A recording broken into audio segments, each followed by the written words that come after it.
जहां पर भारतीय जनता पार्टी के लीडरान की जानिब से डॉक्टर फारूक अब्दुल्ला पर तनकीद की गई है, वहीं पर जम्मू कश्मीर के नायब वज़ीर आला सुरिंदर चौधरी ने भी कायद हिज़्ब इख्तिलाफ सुनील शर्मा और दीगर भाजपा रहनुमाओं की नेशनल कॉन्फ्रेंस और डॉक्टर फारूक अब्दुल्ला पर तनकीद पर सख्त रद्द-ए-अमल जाहिर करते हुए उन्हें गैर जरूरी तनकीद बंद करने का मशवरा दिया है और उन्हें मीडिया से बात करते हुए कहा कि बीजेपी ने रियासती दर्जे बहाल करने के वादे किए थे, अब उन्हें उन वादों को पहले पूरा करना होगा और उस पर तवज्जो देनी चाहिए। नायब वज़ीर आला ने मजीद कहा कि नेशनल कॉन्फ्रेंस अवाम से किए गए वादों को निभाने के लिए पुरज़्म है।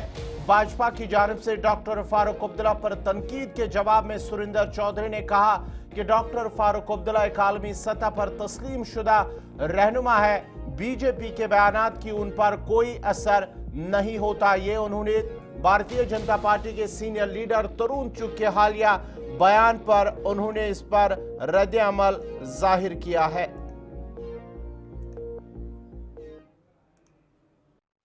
जो आदमी आज तक एमएलए नहीं बना और वो हमारे डॉक्टर साहब पे वो डॉक्टर साहब जो एक शेर कश्मीर के आगे एक विरासत लेके चल रहे हैं और वो डॉक्टर फारूक अब्दुल्ला जिनका आज उनका बेटा जम्मू कश्मीर का मुख्यमंत्री है, उनके पास एक इतिहास है। तरुण चुग साहब का कौन सा इतिहास है? और उनको बोलिए पहले एमएलए बन दीजिए, फिर डॉक्टर साहब पे कहीं ना कहीं सवाल खड़ा करिए। लेकिन एक चीज मैं आपको कहता हूँ, डॉक्टर फारूक अब्दुल्ला साहब देश और दुनिया जानती है वो कितने सेकुलर हैं।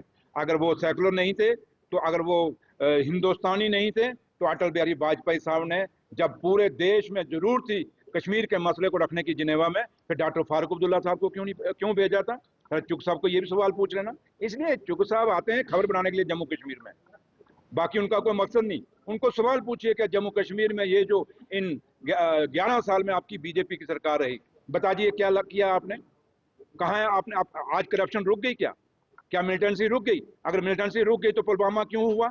22 सरन पहलगाम क्यों हुआ? अगर आपकी 11 साल में 370 तोड़ के और स्टेट तोड़ के और 35A तोड़ के आपने बड़ी, आप कहते हैं हमने जंग जीती, अगर जीती तो बताओ कौन सी मिलिटेंसी खत्म होगी?